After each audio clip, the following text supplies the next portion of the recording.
Hello friends, Jennifer Pearson here, Thistle Gypsy, doing a introduction, a little walkthrough and first impressions of the old style Lenormand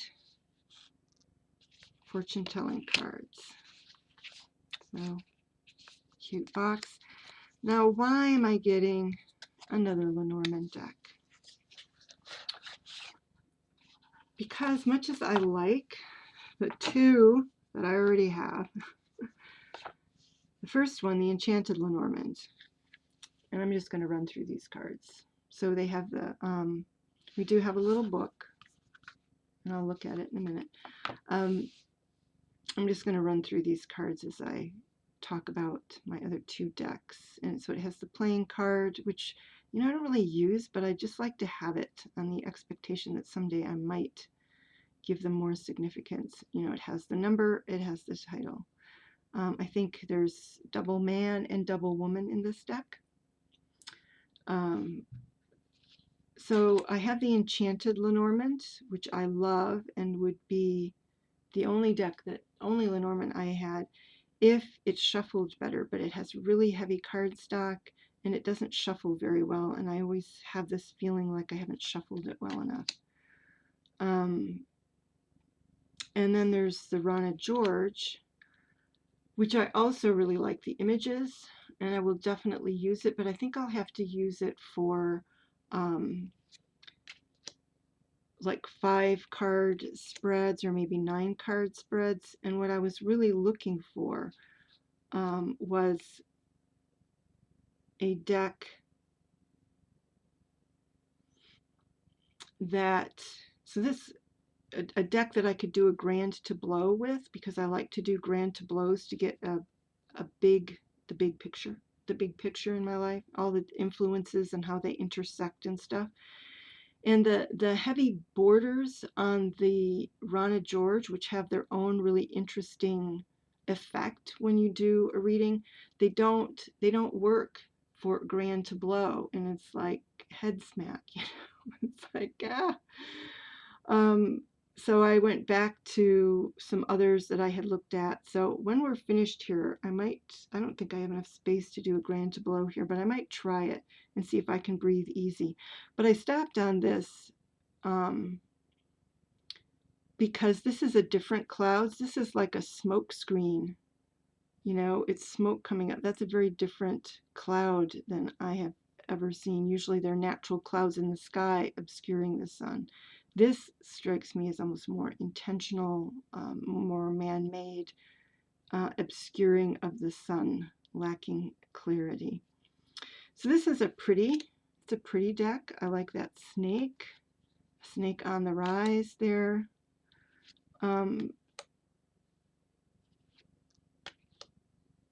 There are things that are less like, this side, you almost can't see it. I like the broom and the whip together. Cute birds.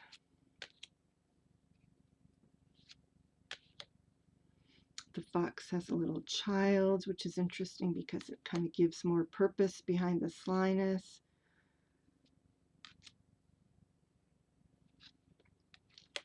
The star, what is the back of the cards? Is that the star? No, it just says Old Style Lenormand on it. I like the pretty embellishments on it. So the star almost looks more like a navigational star to me. So always the differences have their various subtleties.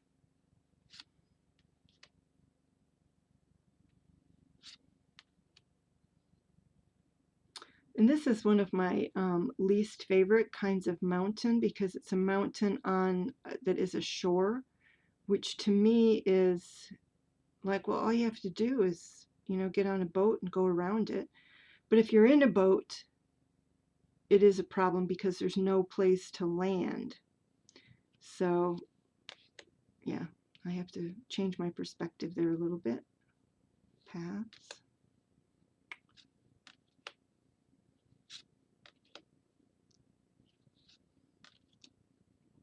And it's most people, I think, know. If you've heard of Lenormand before, you know that it's really not interpreting. So these are the two men. So you actually have them facing different directions also.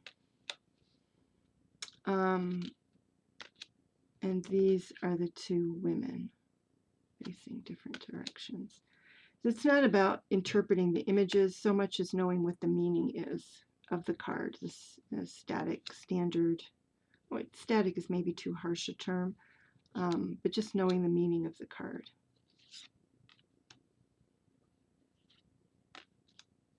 I think it's funny to have a flying fish as the fish. And the cross. And I assume that the term old style Lenormand is just about the old style of art. So this is by Alexander Ray. I'm going to give this more shuffling, but so for example, I just flipped to ship. Does it tell us anything about?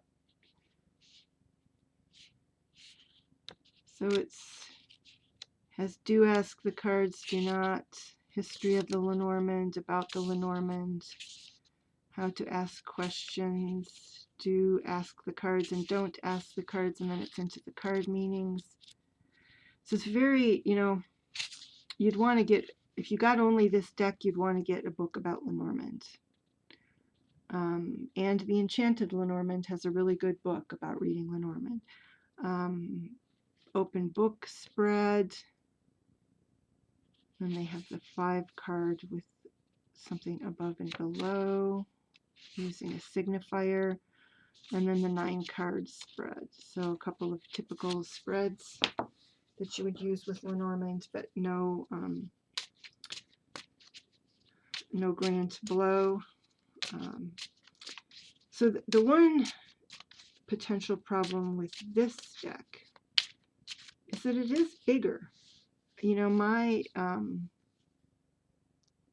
Enchanted Lenormand is maybe that size. And this is almost normal playing card size, maybe even a little bigger than that. So it's like there needs to be a specifically grand tableau deck that is specifically for doing a grand tableau. It doesn't have heavy borders. So this has fairly stiff cardstock. It's very shuffleable, but it's fairly stiff as well. So I got a good shuffle out of that, but it wasn't super bendy. And I'm going to do that again. So I felt like I got a good shuffle out of it.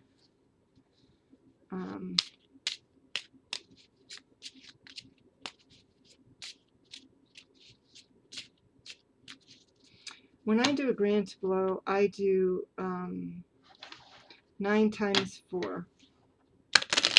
9 across, 4 down.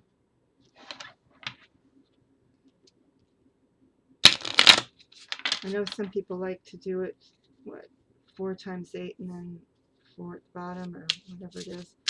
That's not my preference. Alright, so let me I'm just going to lay out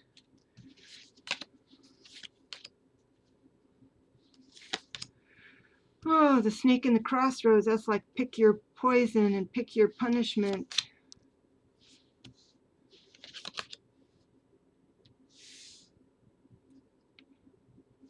Lots of kind of undesirable cards here.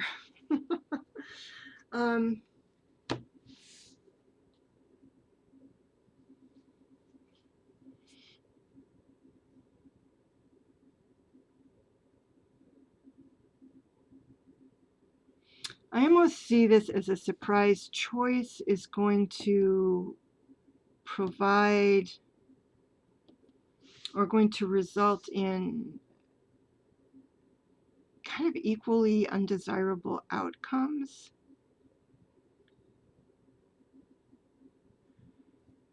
and that I'm going to need to refer to some existing knowledge to come up with a clever solution.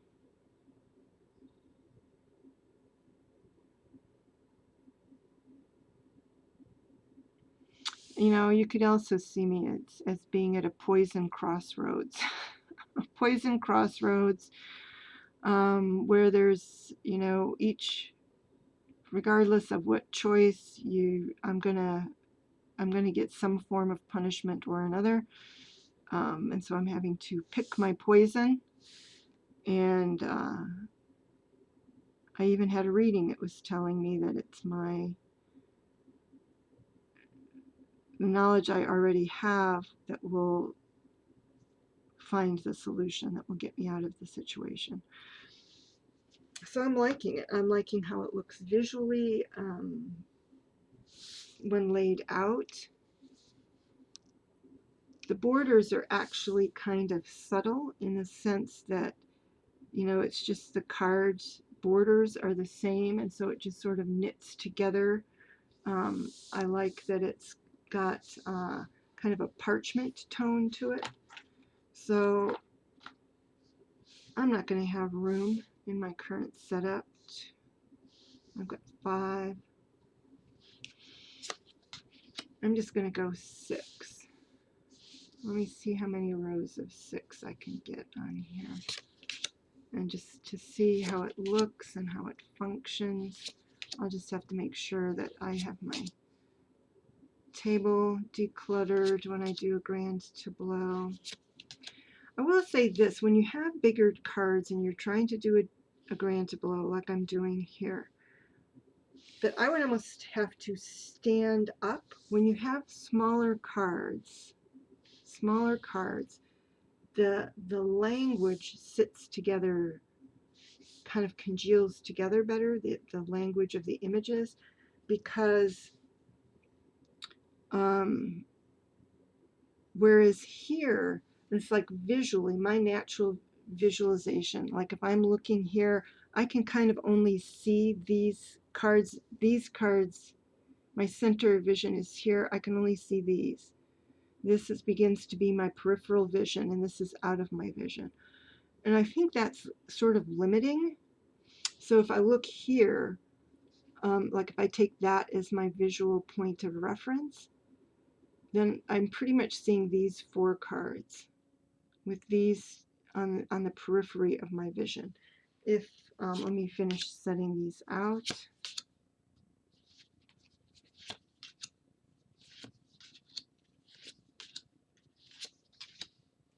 I'm not going to try to interpret this at all. I'm just trying to get a feel for it in a grand tableau. So I'm able to do 4 on this particular table, 4 down. It's a matter of getting it 9 across. That would be an issue for me. So now what I'm going to do is I'm going to stand up so that I'm farther away from the spread. I would have to put on another pair of glasses. But it is easier when I stand up and I have some distance from the cards. I can take more things. Now it's more vertical. I can see across fairly well. Let me trade glasses here because that vertical issue could be my bifocals. No, it's still just range of vision. So now I can see across just fine, but if I'm looking up here, I can't really see everything down here. You know, so it's hard for me to take into account the diagonals or the full row without moving my eyes. And of course, most people would say, well, what's the problem with that? But I have memory issues, and they are bad enough, acute enough, that, you know, if I'm looking at the whip and the child, I might lose the coffin down here. Just remember, like, in other words, I would go, all right, so we had these going down, and now what was down here? And then having to kind of do some back and forth. Whereas if the cards were smaller, that would not be the case. I wouldn't have to stand up in order to get the breadth this way, which it does work this way. And I would be able to take the 4 rows completely into account. So maybe what I'll do is this. Maybe my adaptation to this circumstances. I think this is beautiful laid out. To, you know, when I standing or sitting, I really think this is a beautiful Lenormand deck. But what I'm thinking is for a grand tableau.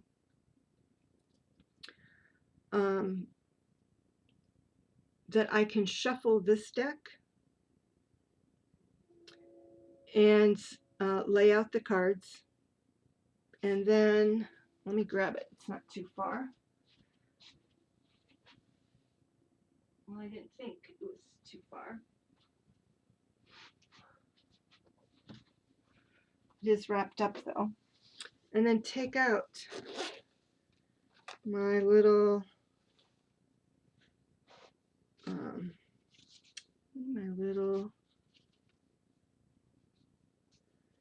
it's also so wrapped up now it's practically mummified.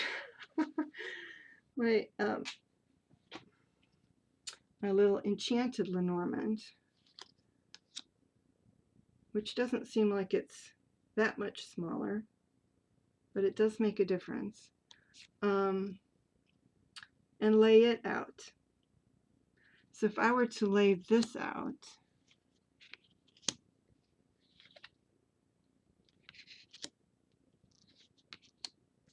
then that's what I would have, which you can't even see.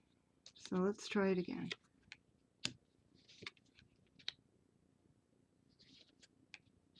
It would be that much shorter.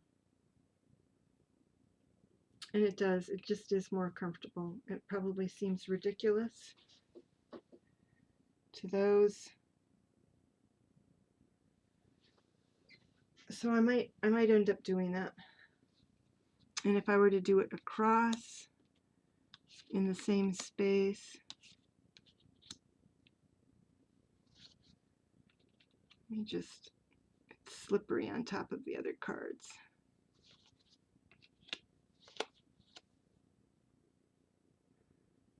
So I can almost fit another card on there. 1, 2, 3, 4, 5, 6, 7.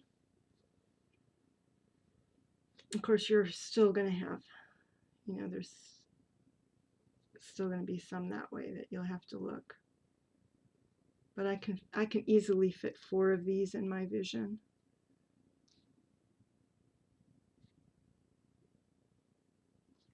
Yep. So that may be my solution. Will just be to first lay out these cards and then remake them. Remake the spread. Write them down, whatever. And then lay out these cards. I think it helps too with these cards. Their little circular center actually kind of helps to pop it a little bit, that's what we're talking about. Anyway, so there it is. I do like it. I do like the old style Lenormand, and I do not in any way regret getting it, because again, these are just really cardboardy, and being so small it makes them really hard to shuffle. And then you get, when I am enthusiastic, can you see the damage already starting on the edge of that card? And others. This has damage on it, and this has damage on it. So I think actually that's a great solution. This is my shuffling deck for a grand tableau, and this is the deck that I lay out for a grand tableau. I like that. And then there's, you know, because I do love this deck, and, you know, it kind of has distressed me that it is getting damaged. So that ends the damage to this deck, and this is still a beautiful deck. So no loss there. So And I can use this deck, or I can use the Rana George for 5-card readings. And onward we go with Lenormand. I feel relaxed now in my Lenormand collection. Like I've got actually one deck more than everything I need. I probably don't need the Rana George, but I just have no reason to let it go because I do like it. So I am Lenormand fulfilled. All right, everybody, take care. Bye-bye.